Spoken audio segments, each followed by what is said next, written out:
دا اوس هم په هغه عزم باندې دي چې کوم ناجایز فیصله دې پر دې خلکو مسلطه کړې ده خپله فیصله واپس واخله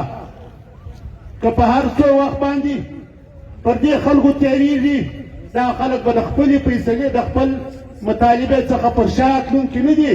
دا خلک خپله فیصله پر دې میدان باندې غواړي نو مسلمانانو ورځ هم داسې ورځې دي چې هواوې ډېرې سرخړې پړې دي د بارانو د یخو د دې حالات موږ او تاسو پر دې ښار باندې پر دې ولس باندې پر دې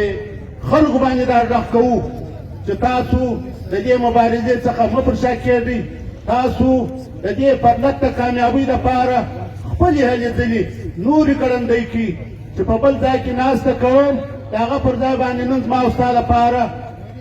فایدهمنه ناسته هغه د پرلط ناسته ده پرلط له به راځو په ایمانداري به راځو په جرأت باندې به راځو په اخلاص به راځو او پر دا ځای باندې به ناست یو تر څو پورې چې زموږ مطالبه در سره نه رسېدلې موږ د دې چمن د ولس څخه دا غوښتنه کوو چې هر سړی چې دا پرلط د خپل ځان شی وبولي پردی دې نه بولي دا د دې ولس دپاره دا د دې قوم دپاره دا د دې خلکو دپاره دا یو لویه مبارزه ده د دې مبارزې څخه باید څوک ځان بې برخې نه کړي واخر دعوانا ان الحمد لله